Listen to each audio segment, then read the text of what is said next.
Hello everyone, welcome to Aifer Education. അപ്പം കഴിഞ്ഞ ക്ലാസ്സിൽ എന്താണ് നമ്മൾ ഡിസ്കസ് ചെയ്തത് ലിബറലിസത്തെ കുറിച്ചാണ്. എന്താണ് ലിബറലിസം, അതിന്റെ ഒറിജിൻ ആൻഡ് ഡെവലപ്മെന്റ്, അതോടൊപ്പം തന്നെ സെൻട്രൽ തീംസ് ഓഫ് ലിബറലിസം ആണ്. അപ്പം ഇന്ന് നമ്മൾ ഡിസ്കസ് ചെയ്യാൻ പോകുന്നത് ക്ലാസിക്കൽ ലിബറലിസം ആണ്. എന്താണ് classical liberalism? Classical liberalism is one of the types of liberalism അല്ലെങ്കിൽ one of the schools of liberalism എന്ന് പറയുന്നത്. അപ്പം ലിബറലിസം ആണ് എന്ത് ക്ലാസിക്കൽ ലിബറലിസം എന്ന് പറയുന്നത്. അപ്പം നമ്മൾ ഇന്ന് ഡിസ്കസ് ചെയ്യാൻ പോകുന്നത് എന്താണ് ക്ലാസിക്കൽ ലിബറലിസം, അതോടൊപ്പം തന്നെ എന്തൊക്കെയാണ് ഇമ്പോർട്ടൻറ്റ് തീംസ് അല്ലെങ്കിൽ ഫീച്ചേഴ്സ് ഓഫ് ക്ലാസിക്കൽ ലിബറലിസം. അപ്പോൾ ഇവിടെ യുകെയുടെ ഫ്ലാഗ് ഒക്കെ ഞാൻ കൊടുത്തിട്ടുണ്ട്. അപ്പോൾ എന്താണ് യുകെയുടെ ഇമ്പോർട്ടൻസ് ഞാൻ അടുത്ത സ്ലൈഡിൽ പറയുന്നതായിരിക്കും കേട്ടോ.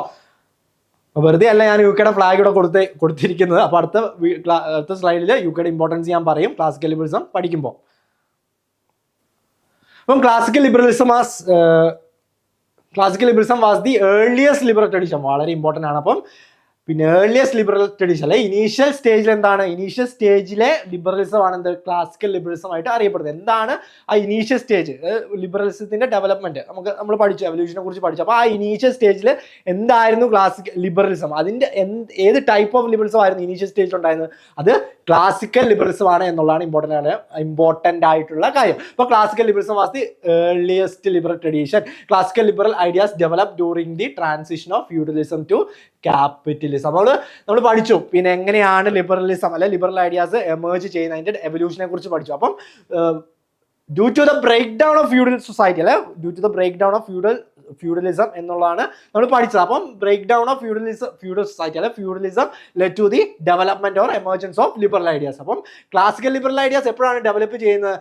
Transition from feudalism to capitalism എന്നുള്ളതാണ്. അപ്പം ഇനീഷ്യൽ സ്റ്റേജ് ഓഫ് ലിബറലിസം ആണ് എന്ത് ക്ലാസിക്കൽ ലിബറലിസം എന്നറിയപ്പെടുന്നത്. അപ്പം ഫ്യൂഡലിസത്തിൽ നിന്ന് ക്യാപിറ്റലിസത്തിലേക്ക് മാറുന്ന സമയം, ആ സമയത്ത് എങ്ങനെയായിരുന്നോ ലിബറലിസം, അതാണ് എന്ത് ക്ലാസിക്കൽ ലിബറലിസം എന്ന് പറയുന്നത്. And reach the high point during the early industrialization. ഇൻഡസ്ട്രിയലൈസേഷനിലൂടെ എന്താണ് അതിന്റെ പീക്കിനെത്തി, ഒരു പീക്ക് പോയിന്റിൽ എന്താണ് ക്ലാസിക്കൽ ലിബറൽ ഐഡിയാസ് അല്ലെ ക്ലാസിക്കൽ ലിബറലിസം എന്ന് പറയുന്ന പൊളിറ്റിക്കൽ ഫിലോസഫി എത്തി എന്നുള്ളതാണ് ഇമ്പോർട്ടൻ്റ് ആയിട്ടുള്ള കാര്യം. Early industrialization of the 19th century. 19th സെഞ്ചുറിയിലെ ഇൻഡസ്ട്രിയലൈസേഷനിലൂടെ എന്താണ് 19th സെഞ്ചുറി സംഭവിച്ച ഇൻഡസ്ട്രിയലൈസേഷനിലൂടെ എന്താണ് ക്ലാസിക്കൽ ലിബറലിസം അതിന്റെ പീക്കിലെത്തി എന്നുള്ളതാണ് ഇമ്പോർട്ടൻ്റ് ആയിട്ടുള്ള കാര്യം. പിന്നെ as a result classical liberalism is called 19th century liberalism. വളരെ ഇമ്പോർട്ടൻ്റ് ആണ്.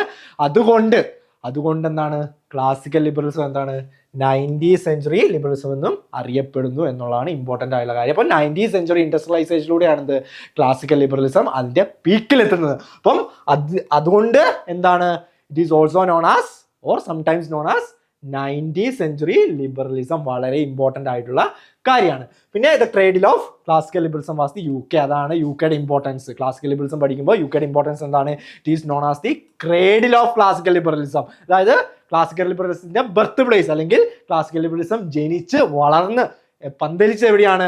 അത് UK-ലാണ് എന്നുള്ളതാണ് ഇമ്പോർട്ടൻ്റ് ആയിട്ടുള്ള കാര്യം. അതുകൊണ്ടാണ് ഞാൻ ഫസ്റ്റ് പേജിൽ ഒരു UK ഫ്ലാഗ് അവിടെ കൊടുത്തത്. Where the capitalist and industrial revolutions were most advance. അപ്പോൾ UK-ലാണ് ഇൻഡസ്ട്രിയലൈസേഷൻ എമേർജ് ചെയ്ത് വരുന്നത്, UK-ലാണ് ഇൻഡസ്ട്രിയലൈസേഷൻ ഡെവലപ്പ് ചെയ്യുന്നത്, അതോടൊപ്പം തന്നെ UK-ലാണ് ഇൻഡസ്ട്രിയലൈസേഷൻ അതിന്റെ പീക്കിലെത്തുന്നത്. അതുകൊണ്ടാണ് UK is also known as ക്രേഡിൽ of classical liberalism. State is seen as necessary evil. വളരെ ഇമ്പോർട്ടൻ്റ് ആണ്. തോമസ് പെയിൻ ആണ് പറഞ്ഞിട്ടുള്ളത് state should be seen as necessary evil എന്ന് പറയുന്നത്. അതോടൊപ്പം തന്നെ night watchman. State necessary evil എന്ന് പറഞ്ഞാൽ പിന്നെ അതൊരു നെസസറി ഇൻസ്റ്റിറ്റ്യൂഷൻ ആണ്. അതിന് ലിമിറ്റഡ് റോളാണുള്ളത്. അത് നെസസറി ഫംഗ്ഷൻ മാത്രം, അതിന് ചെയ്യാൻ പറ്റുന്ന ഫംഗ്ഷൻ മാത്രം ചെയ്യുക എന്നുള്ളതാണ് ഇമ്പോർട്ടൻ്റ് ആയിട്ടുള്ള കാര്യം. അപ്പം മനുഷ്യന്മാർക്ക് അല്ലെങ്കിൽ മാർക്കറ്റിന് അല്ലെങ്കിൽ മറ്റു ഫാക്ടേഴ്സിന് പിന്നെ ചെയ്യാൻ പറ്റാത്ത കാര്യം, മറ്റ് ഇൻസ്റ്റിറ്റ്യൂഷൻസിന് ഫോർ എക്സാമ്പിൾ മാർക്കറ്റ് അല്ലെങ്കിൽ ഇൻഡിവിജ്വൽ സിറ്റിസൺസിന് ചെയ്യാൻ പറ്റാത്ത കാര്യം മാത്രം എന്താണ് സ്റ്റേറ്റ് ചെയ്യുക. അതുകൊണ്ട് നെസസറി ഈവിൾ ആണ് എന്നുള്ളതാണ് തോമസ് പെയിൻ പറഞ്ഞിട്ടുള്ളത്. അതോടൊപ്പം തന്നെ നൈറ്റ് വാച്ച്മാൻ ആണ് സ്റ്റേറ്റ് എന്നാണ് ജോൺ ലോക്ക് പറഞ്ഞത്. നമുക്കറിയാം ജോൺ ലോക്ക് എന്താണ് പറഞ്ഞിട്ടുള്ളത്? Right to life, liberty, property. 3 natural rights ഉണ്ടല്ലേ, നമുക്ക് 3 നാച്ചുറൽ റൈറ്റ്സ് ഉണ്ട് അക്കോർഡിംഗ് ടു ജോൺ ലോക്ക്. അപ്പോൾ അത് പ്രൊട്ടക്ട് ചെയ്യാൻ മാത്രമാണ് എന്ത് സ്റ്റേറ്റ് ശ്രമിക്കേണ്ടത്. സ്റ്റേറ്റിന് ജോലി അത് പ്രൊട്ടക്ട് ചെയ്യുക എന്നുള്ളതാണ് ഇമ്പോർട്ടൻ്റ് ആയ കാര്യം. Hence it is known as night watchman according to John Locke എന്നുള്ളതാണ്. ഇതൊക്കെയാണ് ക്ലാസിക്കൽ ലിബറലിസത്തിന്റെ ഒരു ഇൻട്രൊഡക്ഷൻ. വളരെ ഇമ്പോർട്ടൻ്റ് ആണ്. അപ്പോൾ ഇതിൽ നമ്മൾ അറിഞ്ഞിരിക്കേണ്ടത് പിന്നെ 90th century, it is also known as 90th century liberalism എന്ന് അറിഞ്ഞിരിക്കണം, വളരെ ഇമ്പോർട്ടൻ്റ് ആണ്. അതോടൊപ്പം തന്നെ UK ക്രേഡിൽ ഓഫ് ക്ലാസിക്കൽ ലിബറലിസം എവിടെയാണ് ക്ലാസിക്കൽ ലിബറലിസം ജനിച്ച് വളർന്ന് പന്തലിച്ചത്? അത് UK യിലാണ്. അത് വളരെ ഇമ്പോർട്ടൻ്റ് ആണ്, ക്വസ്റ്റ്യൻസ് ചോദിച്ചിട്ടുണ്ട്. അതോടൊപ്പം തന്നെ നെസസറി ഈവിൾ, തോമസ് പെയിൻ ആണ് സ്റ്റേറ്റിനെ നെസസറി ഈവിൾ എന്ന് വിളിച്ചത്. അതോടൊപ്പം തന്നെ ജോൺ ലോക്ക് ആണ് സ്റ്റേറ്റിനെ നൈറ്റ് വാച്ച്മാൻ എന്ന് വിളിച്ചത്. ഇനി എന്തൊക്കെയാണ് ഡോക്ട്രിൻസ് അല്ലെങ്കിൽ themes, features of classical liberalism എന്ന് നമുക്ക് നോക്കാം. ഫസ്റ്റ് വൺ എന്ന് പറയുന്നത് എന്താണ്? നാച്ചുറൽ റൈറ്റ്സ് ആണ്. നമ്മൾ ഓൾറെഡി ഡിസ്കസ് ചെയ്താണ്, ലിബറലിസത്തെ കുറിച്ച് ഡിസ്കസ് ചെയ്തപ്പോൾ നാച്ചുറൽ റൈറ്റ്സിനെ കുറിച്ച് ഡിസ്കസ് ചെയ്തു. അപ്പോൾ നാച്ചുറൽ റൈറ്റ്സ് എന്താണ്? Inalienable and natural can't be taken away. അപ്പോൾ നമുക്ക് ജനിക്കുമ്പോൾ തന്നെ, ഒരു മനുഷ്യൻ ജനിക്കുമ്പോൾ തന്നെ ആ മനുഷ്യന് കിട്ടുന്ന അവകാശങ്ങളാണെന്ത്? നാച്ചുറൽ റൈറ്റ്സ് എന്ന് പറയുന്നത്. അപ്പോൾ അതെന്താണ്? ഇൻഅലൈനബിൾ ആണ്. അതോടൊപ്പം തന്നെ can't be taken away because it can't be taken away. നമ്മുടെ കയ്യിൽ നിന്ന് അത് ആർക്കും ആ അവകാശങ്ങളെ എടുത്തു മാറ്റാൻ പറ്റില്ല. ഒരു ഗവൺമെന്റിനും അതെന്താണ്? ആ അവകാശങ്ങളുടെ മേൽ കൈവെക്കാൻ പറ്റില്ല എന്നുള്ളതാണ് ഇമ്പോർട്ടൻ്റ് ആയിട്ടുള്ള കാര്യം. അപ്പം നമുക്ക് ജനിക്കുമ്പോൾ കിട്ടുന്ന റൈറ്റ് ആണ്, അത് ആർക്കും അതിനെ എടുത്തു കളയാൻ പറ്റില്ല, ഉന്മൂലനം ചെയ്യാൻ പറ്റില്ല എന്നുള്ളതാണ് ഇമ്പോർട്ടൻ്റ് ആയിട്ടുള്ള കാര്യം. 2 ഇമ്പോർട്ടൻറ്റ് തിങ്കേഴ്സ് നമ്മൾ ഓൾറെഡി ഡിസ്കസ് ചെയ്തതാണ് കഴിഞ്ഞ ക്ലാസ്സിൽ. ലോക്ക് ആൻഡ് ജെഫ്രസൺ, ജോൺ ലോക്കും തോമസ് ജെഫ്രസൺ ആണ് 2 important thinkers. Natural rights theory related ആയിട്ടുള്ള 2 ഇമ്പോർട്ടൻറ്റ് തിങ്കേഴ്സ് ആണിത്, ജോൺ ലോക്കും തോമസ് ജെഫ്രസണും. John Locke, according to John Locke, life, liberty, property ആണ് നാച്ചുറൽ റൈറ്റ്സ്. നമ്മൾ ഡിസ്കസ് ചെയ്താണ്. Locke believed in limited government because only job is to preserve the natural rights. അപ്പോൾ നമ്മൾ already പറഞ്ഞു. പിന്നെ ഗവൺമെന്റ് ജോലി എന്ന് പറയുന്നത്, ഗവൺമെന്റ് ഒരു ലിമിറ്റഡ് ഗവൺമെന്റ് എന്ന് പറഞ്ഞാൽ ലിമിറ്റഡ് റോൾ മാത്രമേ ഗവൺമെന്റ് ഉണ്ടാവുള്ളൂ. എന്താണ് ജോലി? എന്താണ് ആ റോൾ? എന്താണ്? To protect the natural rights of individuals. അതാണ് ഗവൺമെന്റിന്റെ തൊഴിൽ അല്ലെ ജോലി, ബേസിക് ഫങ്ഷൻ എന്ന് പറയുന്നത്. പിന്നെ Jefferson life, liberty and pursuit of happiness വളരെ ഇമ്പോർട്ടൻ്റ് ആണ്. അപ്പം according to Jefferson 3 natural rights ഏതൊക്കെയാണ്? 3 നാച്ചുറൽ റൈറ്റ്സ് ഏതൊക്കെയാണ്? Life, liberty, pursuit of happiness in American declaration independence ആണ് പറയുന്നത്. അപ്പോൾ that government is the best which government least. അപ്പോൾ Thomas Jefferson എന്താണ് പറയുന്നത്? തോമസ് ജെഫ്രസണും ഒരു ലിമിറ്റഡ് ഗവൺമെന്റ് ആണ് പ്രൊമോട്ട് ചെയ്യുന്നത്, അതിനെക്കുറിച്ചാണ് പറയുന്നത്. അതെന്താണ്? That government is best which governance least. അപ്പം ഒരുപാട് കാര്യം, ലിമിറ്റഡ് ഗവൺമെന്റിൽ ഒരുപാട് കാര്യങ്ങളിൽ ഇടപെടാത്ത ഒരു ഗവൺമെന്റ് ആയിരിക്കും എന്ത്? ബെസ്റ്റ് എന്ന് പറയുന്നത്.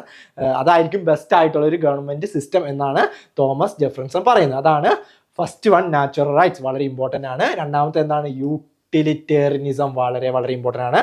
യൂട്ടിലിറ്റേറിയനിസം എന്ന് പറയുന്നത് ഇമ്പോർട്ടൻ്റ് തിങ്കേഴ്സ് നമുക്കറിയാം. ജെർമി ബന്ധമാണ് ഫൗണ്ടർ ഓഫ് യൂട്ടിലിറ്റേറിയനിസം. അതോടൊപ്പം തന്നെ JS മില്ലും യൂട്ടിലിറ്റേറിയനിസത്തെ കുറിച്ച് പറയുന്നുണ്ട്.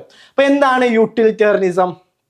It is nothing but a alternative idea to natural rights theory. Natural rights തിയറിയിൽ ഒരു ആൾട്ടർനേറ്റീവ് ഐഡിയ ആയിട്ടാണ് എന്ത്? ജെർമി ബന്ധം മുന്നോട്ട് വയ്ക്കുന്ന ഒരു സംഭവമാണ് എന്ത്? യൂട്ടിലിറ്റേറിയനിസം എന്ന് പറയുന്നത്. അപ്പോൾ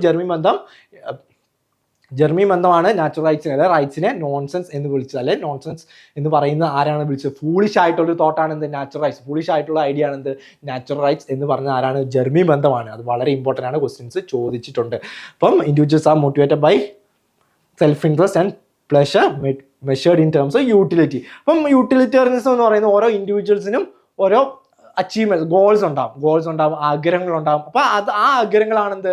നമ്മളെ പ്ലഷർ, നമുക്ക് സന്തോഷം കിട്ടുന്നുണ്ടോ, നമുക്ക് സന്തോഷം കിട്ടുന്നുണ്ടോ എന്ന് ഡിറ്റർമൈൻസ്. നമുക്ക് ഓരോ ആഗ്രഹങ്ങളുണ്ടാവും, നമുക്ക് ഓരോ സ്വപ്നങ്ങളുണ്ടാവും, ആസ്പിറേഷൻസ് ഉണ്ടാവും. അപ്പോൾ ആ ആസ്പിറേഷൻസ് അല്ലെ ആ ആഗ്രഹങ്ങൾ നമ്മൾ അച്ചീവ് ചെയ്യുമ്പോഴാണ് നമുക്ക് സന്തോഷം കിട്ടുക. ബേസിക് ആയിട്ട് നമുക്ക് സന്തോഷം കിട്ടുക കാര്യങ്ങൾ. അപ്പം തിരിച്ചാണെങ്കിൽ നമുക്ക് സങ്കടമായിരിക്കും അല്ലേ. അപ്പോൾ അദ്ദേഹം പറയുന്നതെന്ന് വെച്ചാൽ, പിന്നെ ജെർമി ബന്ധം പറയുന്നതെന്ന് വെച്ചാൽ, individuals are motivated by selfish interest and pleasure measured in terms of utility. അപ്പം നമ്മുടെ സെൽഫിഷ് ഇൻട്രസ്റ്റും പ്ലഷറും എന്താണ്?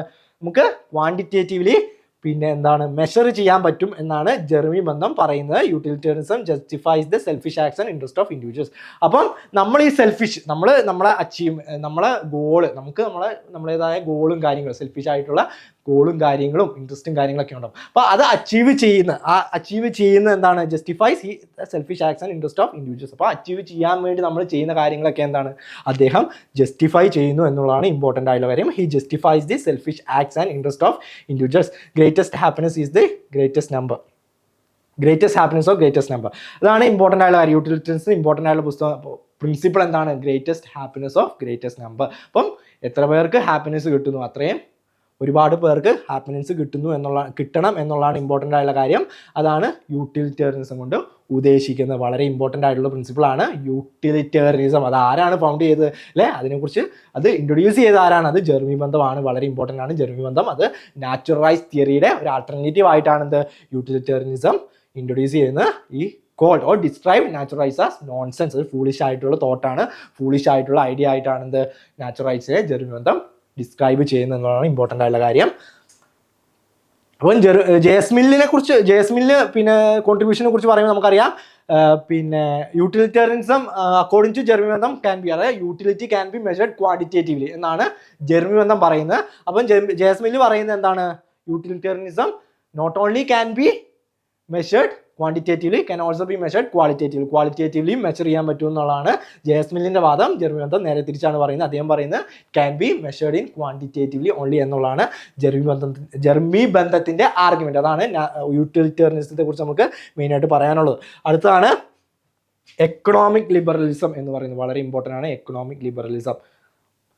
എന്താണ് economic liberalism? Late 19th century and early 19th century, late 18th century and early 19th century development of classical economic theories by political economists Adam Smith and David Ricardo. അപ്പം late 18th centuryയിലും early 19th centuryയിലാണ് എന്ത് ആദം സ്മിത്തിനെ പോലുള്ള അല്ലെ David റിക്കാർഡോനെ പോലുള്ള classical economic theorist അവരുടെ theories അല്ലെ അവരുടെ ideas ഒക്കെ develop ചെയ്യുന്നത് എന്നുള്ളതാണ് ഇമ്പോർട്ടൻ്റ് ആയിട്ടുള്ള കാര്യം. പിന്നെ it was against mercantilism of 16th and 17th century. അപ്പൊ എന്താണ് മെർസന്റിലിസം എന്ന് പറയുന്നത്? 16th 17th centuryയിൽ മെർസന്റിലിസം എന്ന് പറയുന്ന പൊളിറ്റിക്കൽ എക്കണോമിക് സിസ്റ്റം ആയിരുന്നു നിലനിന്നിരുന്നത് എന്നുള്ളതാണ് ഇമ്പോർട്ടൻ്റ് ആയിട്ടുള്ള കാര്യം. അങ്ങനെ ഒരു എക്കണോമിക് സിസ്റ്റം ആണ് അല്ലെ, എക്കണോമിക് ഫോർമുലയാണ് നിലനിന്നിരുന്നത്. എന്താണ് mercantilism? That encourage government intervention in economic activity. അപ്പം ഈ ക്ലാസിക്കൽ ലിബറലിസത്തിന് മുന്നേ ഉള്ള ഒരു സിസ്റ്റം അല്ലെ, ക്ലാസിക്കൽ ലിബറൽ എക്കണോമിക് സിസ്റ്റത്തിന് മുന്നേ ഉള്ള സിസ്റ്റം എന്ന് പറയുന്നത് മെർസന്റിലിസം ആണ്. അപ്പൊ മെർസന്റിലിസം എന്താണ് എൻകറേജ് ചെയ്യുന്നത്, എന്താണ് പറയുന്നത്? അപ്പോൾ it encourages government intervention in economic activity. According to mercantilism അല്ല according to the system economic ആക്ടിവിറ്റിയിൽ എന്താണ് ഗവൺമെന്റിന് ഇമ്പോർട്ടൻസ് ഉണ്ട്, ഗവൺമെന്റിന് ഇമ്പോർട്ടൻ്റ് ആയിട്ടുള്ള റോൾ ഉണ്ടെന്നാണ് മെർസന്റിലിസം പറയുന്നത്. അപ്പം അതിന് ബദലായിട്ട്, അതിന് ആൾട്ടർനേറ്റീവ് ആയിട്ട് നാച്ചുറൽ ആയിട്ട് എന്താണ് അതിന്റെ ഓപ്പോസിറ്റ് ആയിട്ട് സിസ്റ്റം പറഞ്ഞു. അപ്പം എക്കണോമിക് ലിബറലിസം കൊണ്ട് ഉദ്ദേശിക്കുന്നത് എന്താണ്? Economy is at its best when it is left alone by government. Invisible hand, economy is driven by invisible unseen force. അപ്പം എക്കണോമി എന്ന് പറയുന്നത് എക്കണോമി ഏറ്റവും ബെസ്റ്റ് ആയിട്ട് വർക്ക് ചെയ്യുക അല്ലെ, എക്കണോമി ഏറ്റവും പ്രൊഡക്റ്റീവ് ആയിട്ട് എപ്പോഴാണ് വർക്ക് ചെയ്യുക? When it is left alone by government. ഗവൺമെന്റിന് കൺട്രോൾ ഇല്ലാത്ത സമയത്താണ് എന്ത്? അക്കോർഡിംഗ് ടു ക്ലാസിക്കൽ ലിബറലിസം എന്താണ് ഗവൺമെന്റിന് കൺട്രോൾ ഇല്ലാത്ത സമയത്ത് അല്ലെ, ഗവൺമെന്റിന് കൺട്രോൾ ഇല്ലാത്ത സമയത്ത് അല്ലെ, ഗവൺമെന്റ് റോൾ ഇല്ലാത്ത സമയത്താണ്, എക്കണോമിയിൽ റോൾ ഇല്ലാത്ത സമയത്താണ് എന്ത് എക്കണോമി ഏറ്റവും പ്രൊഡക്റ്റീവ് ആവുക. അത് എക്കണോമിനെ പിന്നെ എക്കണോമിയുടെ വഴിക്ക് വിടുക എന്നുള്ളതാണ് ഇമ്പോർട്ടൻ്റ് ആയുള്ള കാര്യം. അതിന് ഫ്രീ ആയിട്ട് ആക്ട് ചെയ്യാൻ വിടുക എങ്കിൽ മാത്രമേ അതിന് പിന്നെ എന്താണ് പ്രൊഡക്റ്റീവ് ആകാൻ പറ്റുള്ളൂ, ബെസ്റ്റ് ആയിട്ട് വർക്ക് ചെയ്യാൻ പറ്റും, ഏറ്റവും ബെസ്റ്റ് ഫോമിൽ ഏറ്റവും പീക്ക് ഫോമിൽ എന്താണ് വർക്ക് ചെയ്യാൻ പറ്റുള്ളൂ എന്നുള്ളതാണ് ഇമ്പോർട്ടൻ്റ് ആയുള്ള കാര്യം. ഇൻവിസിബിൾ ഹാൻഡ് നമ്മൾ ആദം സ്മിത്തിന്റെ വളരെ ഇമ്പോർട്ടൻ്റ് ആയ കോൺസെപ്റ്റ് ആണ് ഇൻവിസിബിൾ ഹാൻഡ്. അപ്പോൾ economy is driven by invisible unseen force. Economy എന്ന് പറയുന്നത് ഡിമാൻഡ് സപ്ലൈ പോലുള്ള അൺസീൻ ഫോഴ്സ് അല്ല അൺപ്രഡിക്റ്റബിൾ ആയിട്ടുള്ള കാര്യങ്ങൾ പിന്നെ കൺട്രോൾ ചെയ്യുന്ന ഡ്രൈവ് ചെയ്യുന്ന സംഭവമാണ് എന്ത് എക്കണോമി എന്ന് പറയുന്നത്. അപ്പോൾ അതിൽ ഗവൺമെന്റ് ഇന്റർവെൻഷൻ വന്നാൽ എന്താണ് അതിന് ഇംബാലൻസ് സംഭവിക്കും, അതിന് മര്യാദക്ക് വർക്ക് ചെയ്യാൻ പറ്റില്ല എന്നുള്ളതാണ്, പ്രൊഡക്റ്റീവ് ആകാൻ പറ്റില്ല എന്നുള്ളതാണ് ഇമ്പോർട്ടൻ്റ് ആയിട്ട് അക്കോർഡിംഗ് ടു ക്ലാസിക്കൽ ലിബറലിസം അതാണ് പറയുന്നത്. It was against mercantilism. എന്താണ് mercantilism? It encourage government intervention in economic activities. അതാണ് എക്കണോമിക് ലിബറലിസം കൊണ്ട് ഉദ്ദേശിക്കുന്നത്. ലാസ്റ്റ് വൺ എന്താണ്? Social Darwinism. എന്താണ് സോഷ്യൽ ഡാർവിനിസം? ഇതും വളരെ ഇമ്പോർട്ടൻ്റ് ആയിട്ടുള്ള സംഭവമാണ് സോഷ്യൽ ഡാർവിനിസം എന്ന് പറയുന്നത്. And individuals political creed will tend to explain social circumstances in terms of the talents. ഇവിടെ ഇത്രയേ ഉള്ളൂ. കഴിവും പ്രാപ്തിയുള്ളവൻ എന്താണ് പ്രോസ്പർ ചെയ്യും എന്നുള്ളതാണ്. കഴിവും പ്രാപ്തിയുള്ളവൻ പ്രോസ്പർ ചെയ്യും, അല്ലാത്ത പക്ഷം എന്താണ് നമ്മൾ ഫെയിൽഡ് ആകും, നമുക്ക് പ്രോഗ്രസ് ചെയ്യാൻ പ്രോസ്പർ ചെയ്യാൻ പറ്റില്ല എന്നുള്ളതാണ്, ഗ്രോ ചെയ്യാൻ പറ്റില്ല എന്നുള്ളതാണ് ഇമ്പോർട്ടൻ്റ് ആയിട്ടുള്ള കാര്യം.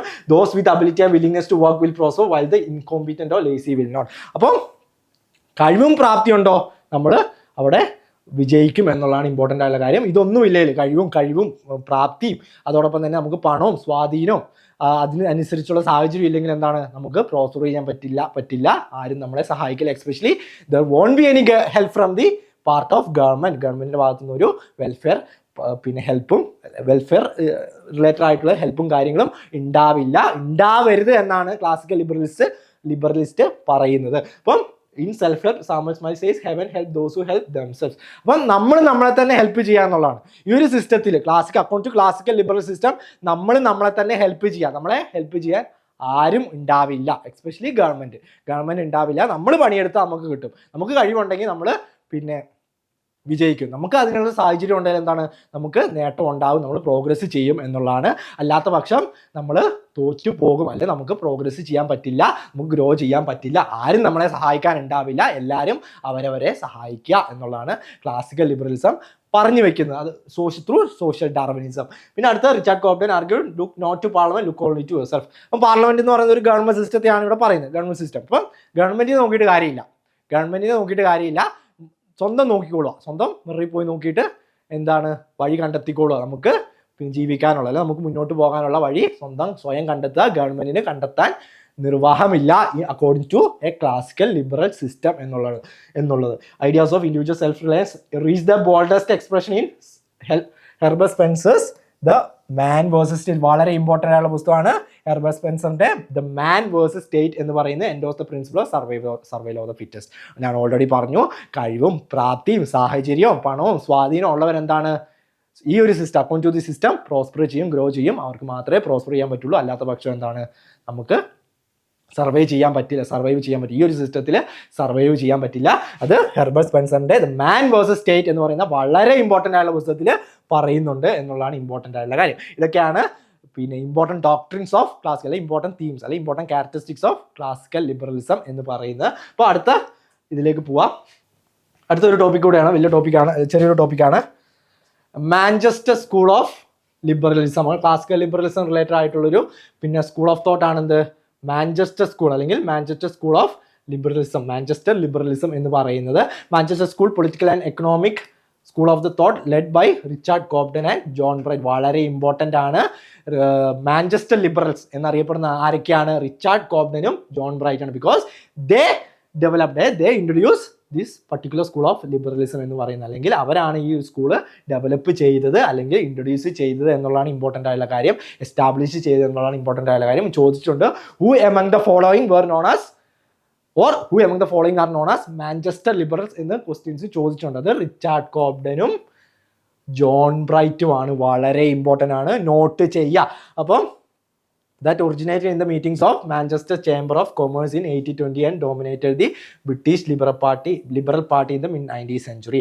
അപ്പം എപ്പോഴാണ് ഇത് ഫോം ചെയ്യുന്നത്, ഏത് മീറ്റിങ്ങിലൂടെയാണ് ഫോം ചെയ്യുന്നത്, മാഞ്ചസ്റ്റർ ചേംബർ ഓഫ് കൊമേഴ്സിൽ നടന്ന മീറ്റിങ്ങിലാണ് ഇത് ഫോം ചെയ്യുന്നത്. ഈ ഒരു സ്കൂൾ ഓഫ് തോട്ട് അല്ലെങ്കിൽ ഒരു പിന്നെ ഐഡിയോളജി അല്ലെങ്കിൽ ഫിലോസഫി ഫോം ചെയ്യുന്നത് എന്നുള്ളതാണ്, എസ്റ്റാബ്ലിഷ് ചെയ്യുന്നത്, ഇൻട്രൊഡ്യൂസ് ചെയ്യപ്പെടുന്നത് എന്നുള്ളതാണ്. And dominate the British liberal party in mid-19th century. അപ്പോൾ ഈ ഒരു സ്കൂൾ ഓഫ് തോട്ട് ആണെന്ത്, ബ്രിട്ടീഷ് ലിബറൽ പാർട്ടിയെ mid-19th century ഡ്രൈവ് ചെയ്ത് അവരുടെ മെയിൻ പിന്നെ പോളിസീസും അജൻഡാസ് ഒക്കെ പിന്നെ ഡിറ്റർമൈൻ ചെയ്ത ഒരു സ്കൂൾ ഓഫ് തോട്ട് ആണ് എന്നുള്ളതാണ് ഇമ്പോർട്ടൻ്റ് ആയുള്ള കാര്യം. നമ്മൾ ശ്രദ്ധിക്കേണ്ട കാര്യം, റിച്ചാർഡ് കോബ്ഡനും ജോൺ ബ്രൈറ്റും ആണ് ഇത് എസ്റ്റാബ്ലിഷ് ചെയ്ത് അല്ലെ ഫോം ചെയ്ത് എന്ന് നമ്മൾ നിർബന്ധമായിട്ട് അറിഞ്ഞിരിക്കുക. റിലേറ്റഡ് ക്വസ്റ്റ്യൻസ് ചോദിച്ചിട്ടുണ്ട്.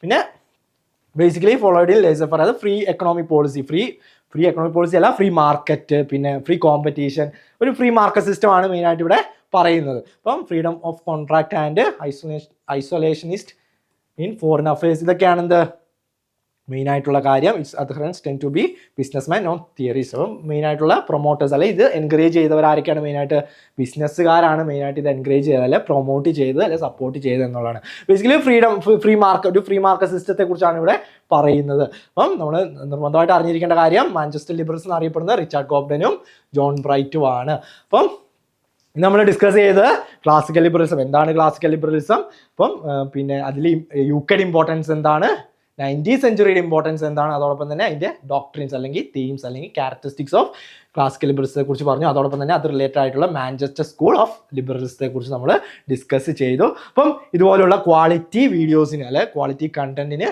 ക്ലാസ്സിന് നിങ്ങളെല്ലാവരും ഐഫർ എഡ്യൂക്കേഷൻ യൂട്യൂബ് ചാനൽ സബ്സ്ക്രൈബ് ചെയ്യുക. പിന്നെ എങ്കിൽ മാത്രമേ സമയാസമയത്ത് ടൈംലി പിന്നെ അപ്ലോഡ് ചെയ്യുന്ന സമയത്ത് തന്നെ എന്താണ് നമുക്ക് ക്ലാസ്സൊക്കെ അറ്റൻഡ് ചെയ്യാൻ പറ്റുള്ളൂ, ക്ലാസ്സൊക്കെ കാണാൻ പറ്റുള്ളൂ. അതുവഴി നമുക്ക് ഈ ഒരു എക്സാം, നെറ്റ് എക്സാം അല്ലെങ്കിൽ JRF എന്ന് പറയുന്ന വലിയൊരു സ്വപ്നം നമുക്ക് ക്രാക്ക് ചെയ്യാൻ പറ്റുള്ളൂ, അച്ചീവ് ചെയ്യാൻ പറ്റുള്ളൂ എന്നുള്ളതാണ് ഇമ്പോർട്ടൻ്റ് ആയിട്ടുള്ള കാര്യം. അപ്പം അടുത്ത ടോപ്പിക്കുമായിട്ട് അടുത്ത വീഡിയോയിൽ കാണാം. അതുവരെ ബൈ ഫ്രം ഐഫർ എഡ്യൂക്കേഷൻ.